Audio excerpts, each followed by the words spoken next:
Hi students, welcome to Anu educational studies. 5ನೇ ತರಗತಿ English friends poem ಅನ್ನು ಕೊಡಲಾಗಿದೆ. ಹಿಂದಿನ ವಿಡಿಯೋದಲ್ಲಿ ನಾವು ಟ್ರೂ ಫ್ರೆಂಡ್ಶಿಪ್ ಪಾಠದ ಅಭ್ಯಾಸದ ಪ್ರಶ್ನೋತ್ತರಗಳಿಗೆ ಉತ್ತರಿಸಿದ್ದೇವೆ.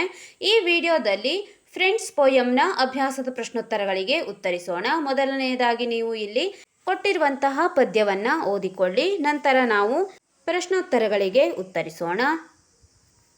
ಕಂಪ್ರೆಷನ್ಸ್ ಎಂದು ಕೊಡಲಾಗಿದೆ. C1 question, discuss with your partner and answer the following questions. ಇಲ್ಲಿ ನೀವು ನಿಮ್ಮ ಸ್ನೇಹಿತರೊಂದಿಗೆ ಉತ್ತರವನ್ನು ಡಿಸ್ಕಸ್ ಮಾಡಿ ಕೆಳಗೆ ಕೊಟ್ಟಿರುವಂತಹ ಪ್ರಶ್ನೆಗಳಿಗೆ ಉತ್ತರವನ್ನು ಬರೆಯಲು ಹೇಳಲಾಗಿದೆ.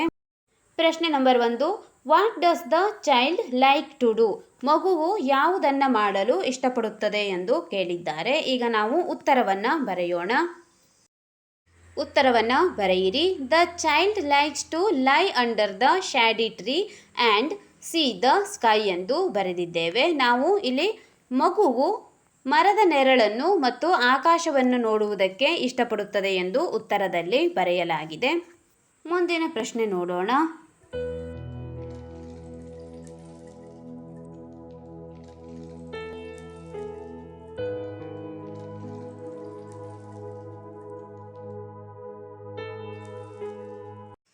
ಪ್ರಶ್ನೆ number 2, what is the rhyming word for lace in the second stanza ಎಂದು ಕೊಡಲಾಗಿದೆ. ಇಲ್ಲಿ ಲೇಸ್ ಇದರ ರೈಮಿಂಗ್ ವರ್ಡನ್ನು ನಾವು ಬರೆಯಬೇಕು. ರೈಮಿಂಗ್ ವರ್ಡ್ ಎಂದರೆ ಪ್ರಾಸಪದವಾಗಿದೆ. ಲೇಸ್ ಇದರ ರೈಮಿಂಗ್ ವರ್ಡ್ ಫೇಸ್ ಎಂದು ಬರೆಯಿರಿ.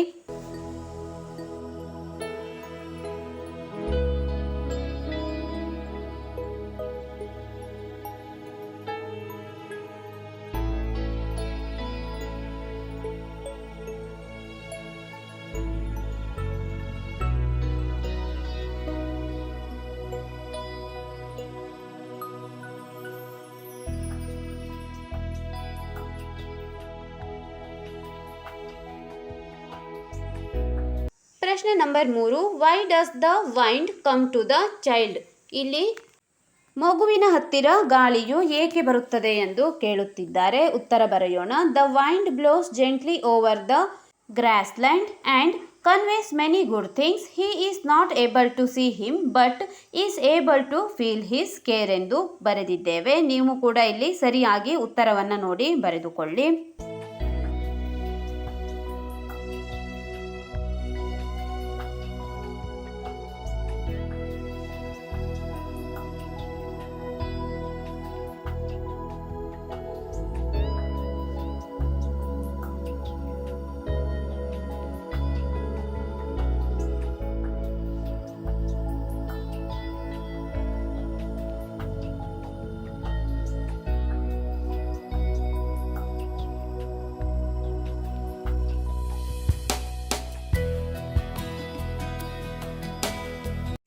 Question number 4, who are some of the gentle friends of child in poem ಎಂದು ಕೊಡಲಾಗಿದೆ. ಇಲ್ಲಿ ಮಗುವಿನ ಸ್ನೇಹಿತರು ಯಾರು ಯಾರು ಎಂದು ನಾವು ಬರೆಯಬೇಕು. ಉತ್ತರ ಬರೆಯೋಣ. The sky, the sunshine, the wind. ಇಲ್ಲಿ ಆಕಾಶ, ಗಾಳಿ ಮತ್ತು ಸೂರ್ಯನ ಕಿರಣಗಳು ಮಗುವಿನ ಗೆಳೆಯರಾಗಿದ್ದಾರೆ.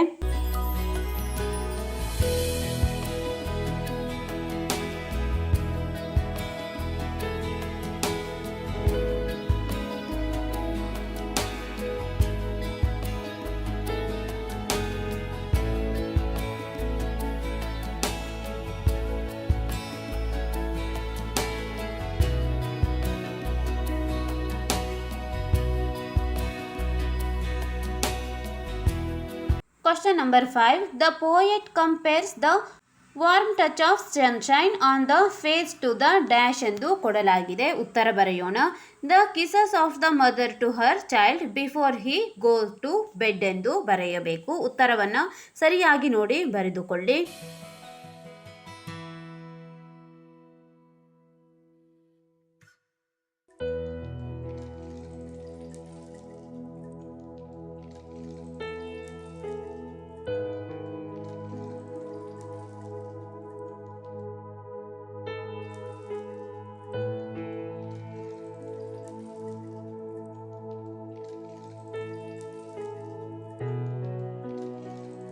C2 question, match the word in column A with those in column B. ಇಲ್ಲಿ ಎ ಮತ್ತು ಬಿ ಕಾಲಮ್ಸ್ನಲ್ಲಿ ಪದಗಳನ್ನು ಕೊಡಲಾಗಿದೆ. ನಾವು ಸರಿಯಾಗಿ ಹೊಂದಿಸಿ ಬರೆಯಬೇಕು. ಮೊದಲನೆಯದಾಗಿ ಎ ಕಾಲಮ್ನಲ್ಲಿ ಗಮನಿಸಿ. ಲೈ a little while, sky, sunshine, wind and gentle friends ಎಂದು ಕೊಡಲಾಗಿದೆ. ಇವುಗಳಿಗೆ ನಾವು ಬಿ ಕಾಲಮ್ನಲ್ಲಿ ಕೊಟ್ಟಿರುವಂತಹ ಪದಗಳನ್ನು ಹೊಂದಿಸಬೇಕಾಗಿದೆ. ಹೊಂದಿಸೋಣ. ಲೈ ಲಿಟಲ್ ವೈಲ್ ಇದಕ್ಕೆ ನಾವು ಸಿ ಅನ್ನು ಹೊಂದಿಸಬೇಕು. And look up through the tree. ಎರಡನೆಯದಾಗಿ ಸ್ಕೈ ಎಂದು ಕೊಡಲಾಗಿದೆ. ಇ ಅನ್ನು ಹೊಂದಿಸಿ. ಎರಡನೇ ಪ್ರಶ್ನೆಗೆ ಇ ಅನ್ನು ಹೊಂದಿಸಬೇಕು. Sky is a kind big smile. ಮೂರನೇ ಪ್ರಶ್ನೆ ಸನ್ಶೈನ್ ಎಂದು ಕೊಡಲಾಗಿದೆ. ಸನ್ಶೈನ್ಗೆ ಡಿ ಅನ್ನು ಹೊಂದಿಸಬೇಕು. Flickers through the lace of leaves. ನಾಲ್ಕನೆಯದಾಗಿ ವಿಂಡ್ ಎಂದು ಕೊಡಲಾಗಿದೆ. ವಿಂಡ್ಗೆ ನಾವು ಎ ಅನ್ನು ಹೊಂದಿಸಬೇಕು. Wind whispers pretty things. ಐದನೆಯದಾಗಿ ಜೆಂಟಲ್ ಫ್ರೆಂಡ್ಸ್ ಎಂದು ಕೊಡಲಾಗಿದೆ. Gentle friends are near whom one can scarcely see ಎಂದು ಬರೆಯಿರಿ.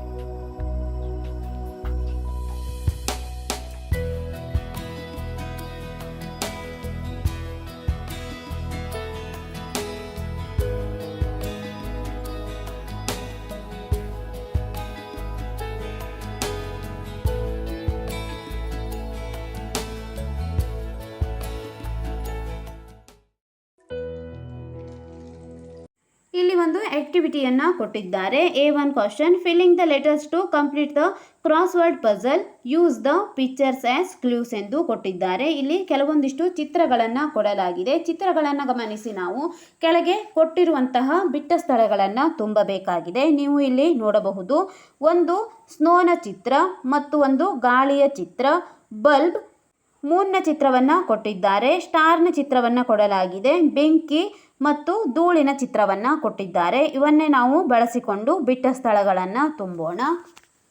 ಮೊದಲನೇ ಬಿಟ್ಟ ಸ್ಥಳವನ್ನು ಗಮನಿಸಿ. ಎಸ್ ಡ್ಯಾಶ್ ಡ್ಯಾಶ್ ಡಬ್ಲ್ಯೂ ಎಂದು ಕೊಡಲಾಗಿದೆ. ಇಲ್ಲಿ ನಾವು ಸ್ನೋ ಎಂದು ಬರೆಯೋಣ. ಎಸ್ NO ಅನ್ನು ಬಿಟ್ಟ ಸ್ಥಳದಲ್ಲಿ ತುಂಬಿರಿ. ಡಬ್ಲ್ಯೂನ ಕೆಳಗೆ 2 ಬಾಕ್ಸ್ನ ಚಿತ್ರವನ್ನು ಕೊಟ್ಟು ಡಿ ಎಂದು ಕೊಟ್ಟಿದ್ದಾರೆ. ಅಲ್ಲಿ ವಿಂಡ್ ಎಂದು ಬರೆಯಬೇಕು. ವಿಂಡ್ ಎಂದರೆ ಗಾಳಿ. ಮೊದಲನೇ ಚಿತ್ರವನ್ನು ನೀವು ಗಮನಿಸಬಹುದು. ಗಾಳಿಯ ಚಿತ್ರವನ್ನು ಕೊಟ್ಟಿದ್ದಾರೆ. WIND ವಿಂಡ್ ಆಗಿದೆ. ಇಲ್ಲಿ CL ಡ್ಯಾಶ್ ಡ್ಯಾಶ್ ಡಿ ಎಂದು ಕೊಡಲಾಗಿದೆ. ಕ್ಲೌಡ್ ಎಂದು ಬರೆಯಿರಿ. ಕ್ಲೌಡ್ ಎಂದರೆ ಮೋಡ. ನಂತರ ಎಲ್ನ ಕೆಳಗಡೆಯಲ್ಲಿ ಎಲ್ ಡ್ಯಾಶ್ ಡ್ಯಾಶ್ HT ಎಂದು ಬಂದಿದೆ. ಇಲ್ಲಿ ನೀವು ಲೈಟ್ ಎಂದು ಬರೆಯಬೇಕು. ಬಲ್ಬ್ನ ಚಿತ್ರವನ್ನು ಗಮನಿಸಿ ನಾವು ಲೈಟ್ ಎಂದು ಬರೆಯಬಹುದಾಗಿದೆ. LIGHT light. ಇಲ್ಲಿ I ಮತ್ತು G ಎಂದು ಬರೆಯಿರಿ. ನಂತರ HEAT ಇಲ್ಲಿ H ಡ್ಯಾಶ್ ಡ್ಯಾಶ್ T ಎಂದು ಕೊಟ್ಟಿದ್ದಾರೆ. ನೀವು ಬೆಂಕಿಯನ್ನು ಗಮನಿಸಿ ಹೀಟ್ ಎಂದು ಬರೆಯಬಹುದಾಗಿದೆ. E ಮತ್ತು A ಎಂದು ಬರೆಯಿರಿ. ನಂತರ ಇಲ್ಲಿ ನೀವು ಸ್ಟಾರ್ನ ಚಿತ್ರವನ್ನು ನೋಡಬಹುದು. ST ಡ್ಯಾಶ್ R ಎಂದು ಕೊಟ್ಟಿದ್ದಾರೆ. STAR ಸ್ಟಾರ್ ಆಗಿದೆ. S ಡ್ಯಾಶ್ N ಎಂದು ಕೊಡಲಾಗಿದೆ. ಇಲ್ಲಿ U ಎಂದು ಬರೆಯಿರಿ. SUN ಸನ್. ಸನ್ ಎಂದರೆ ಸೂರ್ಯ. ನಂತರ ಕೊನೆಯದಾಗಿ ಇಲ್ಲಿ D ಡ್ಯಾಶ್ ಡ್ಯಾಶ್ T ಎಂದು ಕೊಟ್ಟಿದ್ದಾರೆ. ಡಸ್ಟ್ ಎಂದು ಬರೆಯಬೇಕು. ಡಸ್ಟ್ ಎಂದರೆ ಧೂಳು ಎಂದು ಅರ್ಥ. DUST ಡಸ್ಟ್ ಆಗಿದೆ. ಈ ರೀತಿಯಾಗಿ ನೀವು ಸರಿಯಾಗಿ ನೋಡಿ ಬಿಟ್ಟ ಸ್ಥಳಗಳನ್ನು ತುಂಬಿಕೊಳ್ಳಿ.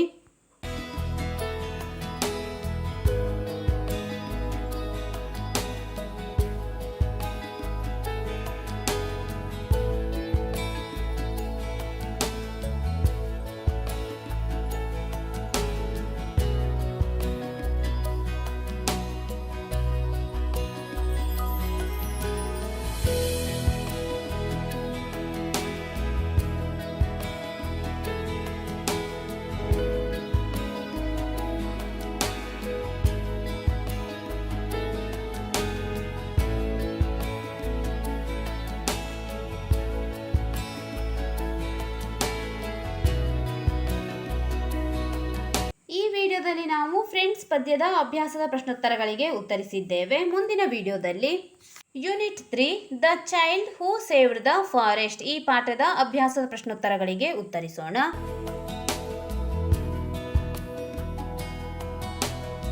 5ನೇ 10ನೇ ತರಗತಿ ಇಂಗ್ಲಿಷ್ ಭಾಗ 1ರ ಎಲ್ಲ ಪಾಠಗಳ ಪ್ರಶ್ನೋತ್ತರಗಳಿಗಾಗಿ ನಮ್ಮ ಚಾನಲ್ನ playlist 5th English part 1 question answers ಇದನ್ನು ಗಮನಿಸಬಹುದಾಗಿದೆ.